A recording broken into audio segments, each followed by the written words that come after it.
ভগবান জগন্নাথের লীলা কাহিনী। আজকের বিষয় লান্ডি মাতার নিম পাতা বাটা। তাহলে চলুন আজকের ভিডিওটি শুরু করা যাক। একসময় পুরীধামে লান্ডি মাতা নামে একজন বৃদ্ধা থাকতেন। তিনি ছিলেন জগন্নাথ দেবের এক অনুরক্ত ভক্ত। শ্রী জগন্নাথ দেবের প্রতি তার বিশেষ ভাব অন্তরে উদিত হয়েছিল।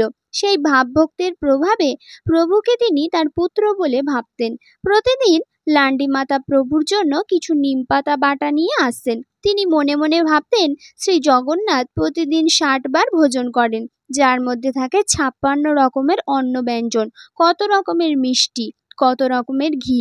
তিনি অবশ্যই এত ধরনের গুরুপাক জমকালো খাবার দাবার ভোজন করে বেশ ক্লান্ত হয়ে পড়েছেন এবং তার হয়তো কিছু পেটের সমস্যা হয়েছে। সেজন্য যদি কিছু নিম পাতা বাটা খান তাহলে তার পক্ষে তা খুবই ভালো হবে। এরকম মনোভাব নিয়ে লান্ডি মাতা প্রতিদিন মন্দিরে যেতেন তার পুত্রকে নিম পাতা বাটা খাওয়াতে। একদিন পাত্রটি হাতে নিয়ে লান্ডি মাতা মন্দিরের প্রবেশদ্বারে পৌঁছালেন, কিন্তু মন্দির প্রবেশের আগে কর্তব্যরত নিরাপত্তা রক্ষী তাকে থামালো ও বলল, ও হে বৃদ্ধা, এই পাত্রে তুমি কি নিয়ে যাচ্ছ? লান্ডি মাতা উত্তর দিলেন, আমি আমার পুত্রের জন্য কিছু নিম পাতা বাটা নিয়ে যাচ্ছি। রক্ষী বলল, তোমার পুত্র কি মন্দিরের মধ্যে রয়েছে? লান্ডি মাতা উত্তর দিলেন, আমার পুত্র রত্ন সিংহাসনে বসে আছে, তার আঁখি দুটি বিশাল, সে আমার এই নিম পাতা তৈরি পথটি ভোজন করার জন্য প্রতীক্ষা করছে, আমাকে ভেতরে যেতে দাও। রক্ষী রেগে গিয়ে তাকে বলল, তুমি কি বলছো? জগন্নাথ তোমার ছেলে? প্রভু জগন্নাথ দেবকে কত ধরনের অন্ন ব্যঞ্জন নিবেদন করা হয়, সেই সব ভোজন করে তিনি তৃপ্ত হন। তিনি কেবল তোমার ওই নিম পাতা বাটা ভোজনের জন্য অপেক্ষা করছেন। নিরাপত্তারক্ষী লান্ডি মাতাকে মন্দিরের মধ্যে যেতে দিলেন না। ভগ্ন হৃদয়ে লান্ডি মাতা তার কুটিরে ফিরে এলেন।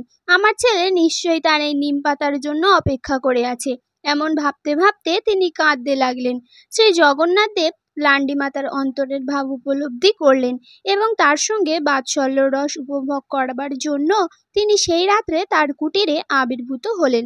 হঠাৎই এক উজ্জ্বল আলোকপ্রভায় লান্ডি মাতার ঘরটি ভরে উঠল এবং তিনি সবিস্ময়ে দেখলেন যে তার প্রিয় পুত্র জগন্নাথ তার সামনে দাঁড়িয়ে আছে।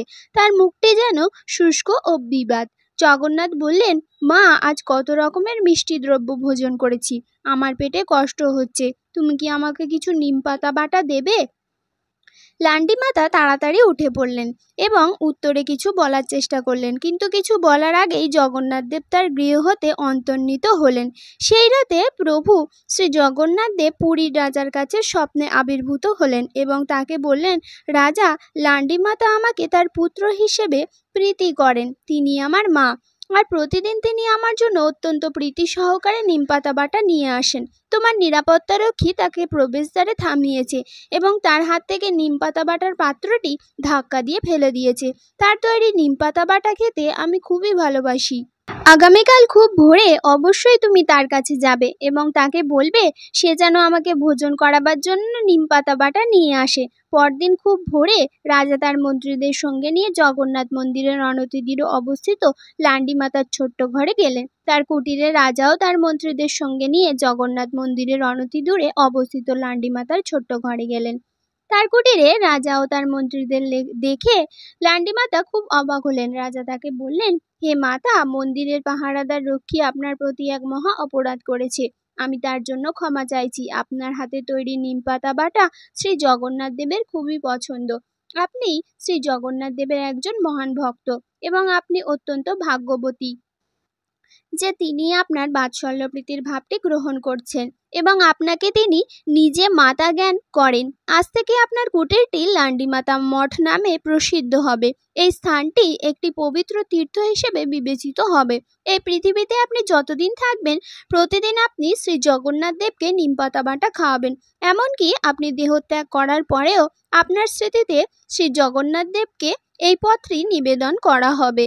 রাজার কাছ থেকে এমন প্রীতিপূর্ণ কথা শুনে লান্ডি মাতা তার সৌভাগ্যের কথা ভেবে খুবই আনন্দিত হলেন। এখনকার দিনে নিম পাতা বাটার পরিবর্তে জগন্নাথ দেবের 56 ব্যঞ্জন পদ ভোজন করার পর তিতভোগ নামে একটি পদ ভোজন করেন এবং তারপর মিঠি জল বা মিষ্টি জল পান করেন তিনি।